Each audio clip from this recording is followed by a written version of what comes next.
What's good, YouTube? It's your boy Humble Warrior, back at you guys another video. Had to come up to my car to make this one because of course my kids are making crazy noise in the house. But I want to talk to you guys about the game last night. Alabama prevailed 63-0. Was a dominant performance on both sides of the ball. But, and I say but with a really big concern. Defensively, I like what I saw from Robinson, from the new additions, Robinson, Morgan, I think his name is Slab, Caleb, not Caleb, but the transfer from Michigan, number 3, I think it's Slab, or Sab, S-A-B-B. Had 2 interceptions. I think he had like 4 or 5 tackles. He looked really solid at the safety position.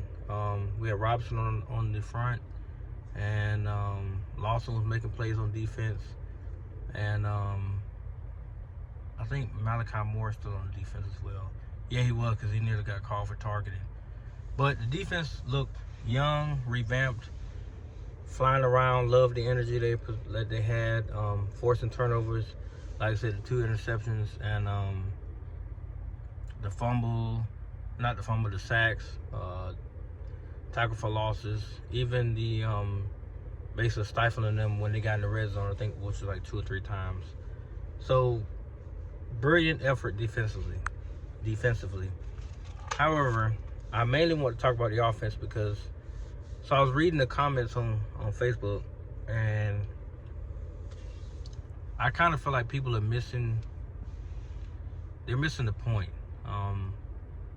Based off last year, and I said this last night as I was drinking, but based off last year, we have not improved offensively at all. We have playmakers, don't get me wrong. We just debuted Ryan Williams. He had a stellar performance last night. 2 catches, 139 yards, 2 tutties. We had running backs Miller and Justin Hayes. They both had pretty good nights. Both of them accounted for touchdowns. And then there's Jalen Milroe.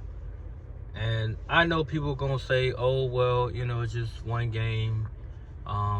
He had a really good night. He only threw the ball 9 times. And, you know, he played outstanding. And, of course, he accounted for the majority of the touchdowns. His numbers were 7-9 for 200 yards and 3 touchdowns, no picks. I think he had like a 98.7 rating last night. To me, he looks like the same old Jalen. For instance, the first drive we had, running play, fumble, and then on 3rd and 13, he missed, who was he aiming for? He missed Kendrick Law, because I wrote his name down. That's how I remember his name. But he missed him on a crossing route. Threw it way too far ahead of him. Don't know why, but he did. He hit him in his chest. The DB was already behind him. He hit him in his chest. He's going to pretty much hit his head on goalpost. He's going to at least get the first down, bare minimum. But we went 3 and out. Very next drive, after the interception, we think he was on their 20. He ran it in for a touchdown. Very next drive after that, I think it was like a 3rd down play. He scrambled up a little bit going to the left. He looked over to see Law at the last second. He delivered it to him, who he broke off 2 tackles and hit his head on the goalpost. Then from there, I started seeing the same old Jalen. They were sending blitzes left and right the whole night. But in blitzes, you have what's called holes in the defense. They were sending at least 6-7 people. At one point, they started sending seven people, and they were getting home. He was either gun shy or he wasn't reading the coverages, and that's why he was taking the sacks. And so it was very frustrating to see, even though people will say, oh, he had 200 yards. Yeah, but if you subtract the night that Ryan Williams had, which his first touchdown was blown coverage, And then they said, like, my friend from school, one of my old high school friends, he said, oh, well, you know, he read it just in time. What do you mean he read it just in time? The dude ran a simple go route right by the corner. The safety didn't react, and then he threw it to Ryan Williams, who was like 20 yards ahead of the DB. And then he outran the safety for the remaining 10, 15 yards. He outran him. So it was a busted coverage touchdown. And then the second touchdown to Ryan Williams, he threw it because I think he had like a 3-yard buffer in front of the DB. He split the safety and DB as they hit each other, and he kept going 55 yards to the house. He nearly fell, but he kept his balance, and then he finished the play with a touchdown. So deduction from that, if you deduct the 139 from what he did with Ryan Williams by himself, he only had 61 passing yards in 3 quarters. Now, I know people want to say, oh, the running game was doing great. You know, the offense was clicking. It was not. It's the same offense that we had last year. The same offense. The deep throws, I don't have a problem with deep throws. My problem with him is you have not gotten better in intermediate. You have not gotten better in adjusting to the blitz. So, let me get this right. He can't really play well against the blitz. But guess who comes in 2 weeks? The mighty Georgia Bulldogs. And if I'm not mistaken, I think we played them at home. So you expect him to play better in 2 weeks time frame against the #1 team in the nation. And we played them I think we played them in Bryant-Denny Stadium. Now, to be fair, the only receiver with more than 3 catches yesterday was only Kobe. And he caught that from Ty Simpson. Other than that, nobody else got above 2 catches. From Miro's side, he had 4 receivers that got a catch. And the one with the most yards out of them is Kendrick Law for 22 yards. Which, again, means that the offense is stifling. It means that he refuses to distribute the football. It also means that it's predicated on him showing his talent, not on what he possesses around him. This has to be the Miro show, which if people did not get the memo from last year, how can you win games and then get to the big show and then you're satisfied with what he does through the season, then when the postseason comes and it's the same shit, you want to blame everybody else around him, right? You want to blame the center, you want to blame the offensive line. No, it's him. They're giving him protection. They showed the play well. It was like a six-man blitz. No, it was like I want to say it was like, it's called Engage 8, which is a different coverage, which is you drop 3 back and you send like 6 or 7. They threw that defense at him at least 2-3 times, and he did not adjust. He took a sack.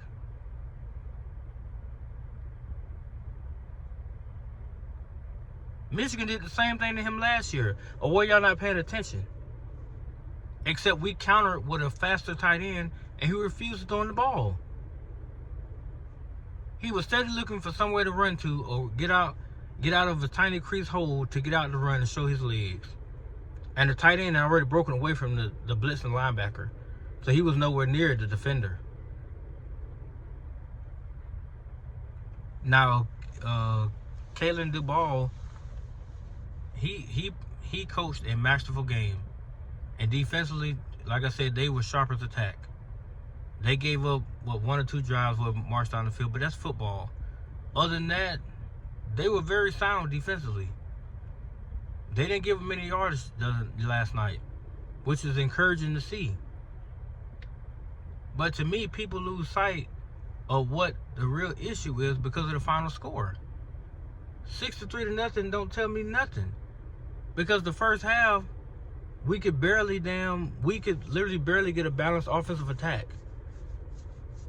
And then once we start getting the big explosive plays, that's when people want to start hollering, roll, tide, roll. Like, if you fix these deficiencies against lackluster opponents, This is what tune-up games are all about, fixing your deficiencies. Because now we got South Florida coming in next week. And then from there, I forgot who the third team, but I know Georgia plays us on the 28th of September. That's a measuring stick. You got to be in tune by week 4 because they're coming. I don't want to be embarrassed at home because he refuses to change, or he believes that he can, learn as you go on the fly. You had a whole year last year. You had a whole year. And Todd Simpson came in and played magnificent. He's not as fast as Miro, no, but he's a prototypical quarterback. As Warren Sapp once said about Cam Newton, Miro's a glorified running back. That's a quarterback. I don't know why they want him to put up so many godly numbers. And I had said before that he should better put up 300 yards on the defense. He was 100 yards short. Through 3 quarters, you should have accumulated 300 plus yards in the air. And don't give me this, the running game was clicking and da-da-da. So, that means the running game should hold up the pass, correct? Which means the guy should be eating more. How is it that Ryan Williams the only one that got over 100 yards last night? Kendrick Law is not he's not a sloth. Neither is Kobe Prentice, and Caleb Olem is, I think he's our freshman. But those guys they're not slouches, man. They're 4 and 5 stars themselves. Ryan Williams is the 5-star receiver that came back to us, and we see why.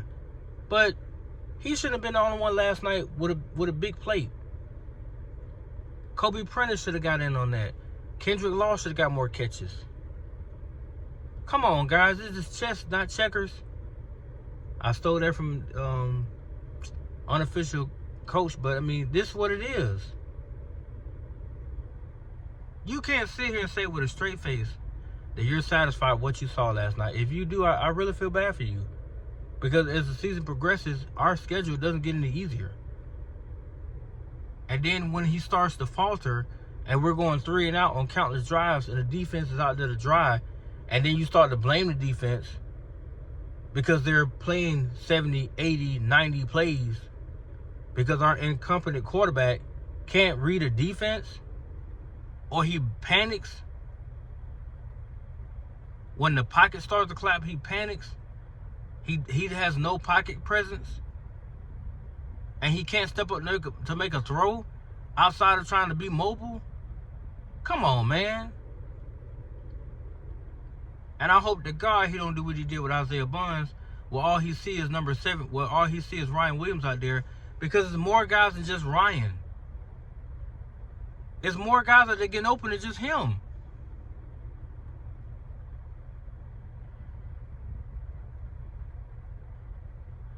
I'm merely giving my concerns about what I see as a problem.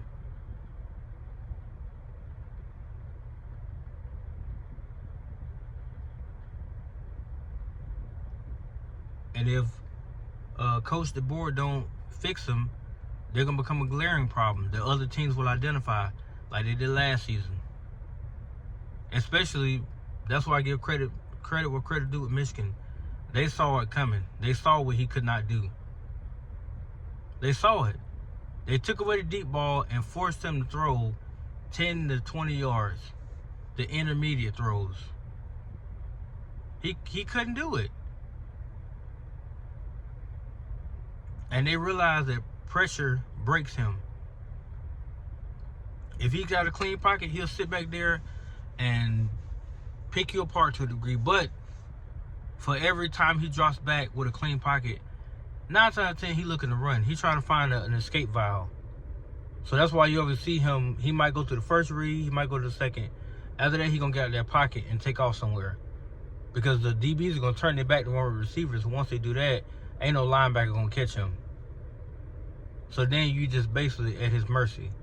But if you can send enough bodies to clog up those lanes to where he can't get away, he's either going to take a sack or it's going to turn to a turnover. And we saw last night in the very first play what Western Kentucky did. Actually, it was a second down. That was on the second play on the offensive series. They forced him to fumble the ball.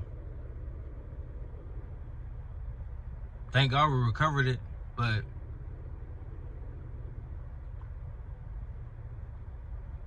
so if you ask me, I was not impressed with Milroe's performance. I felt like he could have did a lot better. He has next week coming up with South Florida. Now with that game, he needs to have a balance, or he needs to have a balanced air arsenal, meaning that other guys need to get involved in this game. There's no reason why next week Ryan Williams should have the majority of the catches. There's no reason for that. You have a cast of receivers that are 5-star, that are 4-star and above. You have legit talent out there that you can now say they're reliable and I can depend on them to make plays. Well, allow them to do so. But it starts with him. It's going to end with him too. But with that being said, I don't want you guys to take this as a bashing video. I'm just forewarning you. It's not looking good. It's really not. If you go back and look at the film and look at some of those plays, it's not looking good. And the glaring problem is quarterback. Because a lot of those receivers were getting open. He just won't get in the ball. Maybe he thinks that, if they take the shine, then he's going to be pushed to the background. That's not true. Because if their numbers goes up, so do yours. Right? If you throw them the ball and they score, who gets credit? You and them. So you're not losing in this battle. You're actually going to be winning. If Ryan Williams gets 200 yards receiving next week, that's 200 yards in your book. Right? So, again, you're not losing. You're going to be winning this battle. I just prefer to win the war in the end, which is to capture another natty. I don't care about the Heisman Trophy. Because you're going to move on after this season and go to the NFL. Whatever team drafts you, may the Lord be with them. But you're going to move on. Which makes room for another quarterback that I'm hoping that can do a lot better of a job. I'm still gonna see how you do this year. I'm not gonna write you off right now. I'm just saying you're doing the same things from last year, and you brought them over to week 1. Let's try to change that, because now the schedule's not the same as it was last year. We have a lot more pressure, and I don't want to get embarrassed to what all they do is pinpoint what you cannot do on tape. Alright? But that's my time, because I gotta go. Sorry for this long video. I just wanted to make some things known, and hopefully you guys will start to pay attention and see what the real deal is behind the scenes. But let me know how you guys feel about it. Like, comment, subscribe. Thank you for the love and support. And I'm out of here. Peace.